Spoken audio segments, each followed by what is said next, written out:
On today's video, we're gonna do a little project that I've been putting off for a long time, and looked on the internet, and there's just no one that seems to show how to change out this trim. And this is almost on all RVs of this size or even bigger.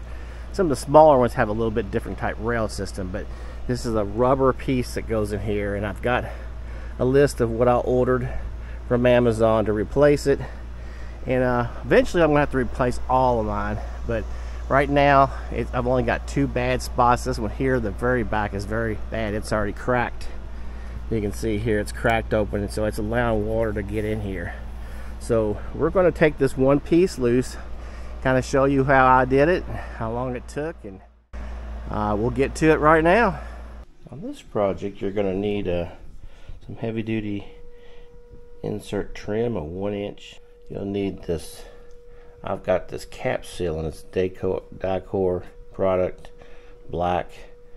You can get this as like a self-leveling sealant. This one here was a little cheaper. I think it's going to do just fine, and we're going to use that for seal it off. You can also buy caps, little metal caps that go on the end. I didn't get that for this project because I didn't need it for this part, but if you do the whole project, you probably need the little caps, but I'll have them listed in the Amazon links in the video description. You also need a Phillips screwdriver, flathead, probably a needle nose pliers of some type, maybe even a vice grip version of this. I have to see how this is going to work out, and depending on where it's at, you're going to need some kind of ladder or something to get up there. So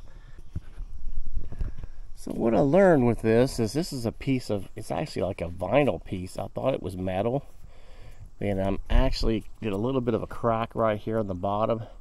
So what I think I'm going to do, I'm going to leave this intact, and I'm going to cut it right here, and hopefully pull it through, and then we'll reseal this around this and leave this piece in place. So what I did is I dug out all this rubber sealant out of here, basically back in this far corner. I finally got this whole thing to come loose.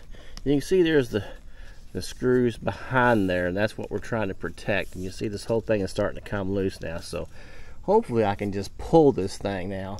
I can cut it certain sections and pull it all the way down and get that loose. So we're going to work at that. So there you can see I got it loose, and it's just kind of coming loose the rest of the way. So it's pretty easy to get it loose. I'm going to work it up to the top corner up here and then cut it. So there you go. I cut it right here at the very top. Cut it right here, and it just pulls right on out. And it looks pretty good. I'm going to check all these screws tomorrow, make sure everything's tightened. I do notice that this one here has rusted, so there has been water getting into here. And again, that eventually will leak into that seam, so that's why you want to replace this. We're going to try to work this in now.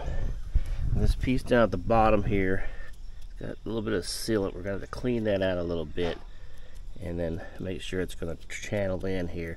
We're going to try first to put it in and pull it through.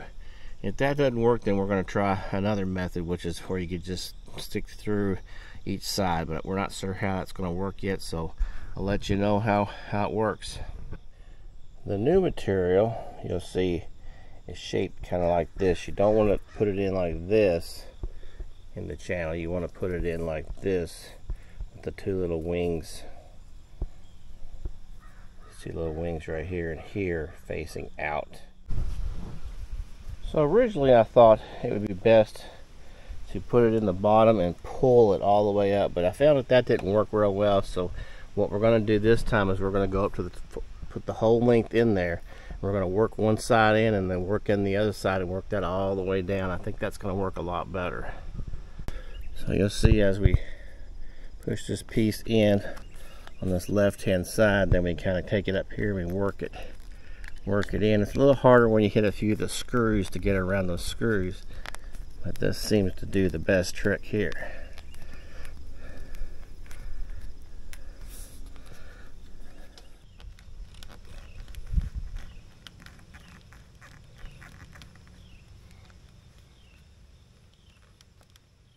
So all in all, that wasn't too terrible a project. I tried pulling it in through the bottom, and that definitely did not work. So you definitely have to put it in the way I did there. Basically put in one side and then work the other side down, and it basically make sure it works in there real good. And then when you get down here to the bottom, you're gonna cut and trim this piece. Like I say, make your piece a little long. That way you can trim this. Gonna put a little bit of that black sealant on here on this end, a little bit on that end.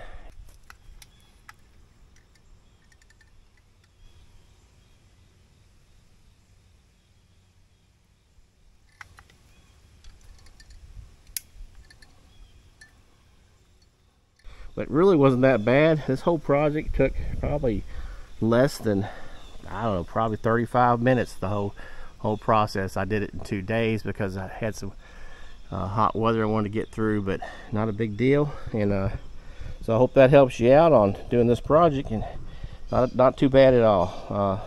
I've got all the products in the video description from Amazon, and I hope this helped you out, and we'll see you again on another one of these RV shorts.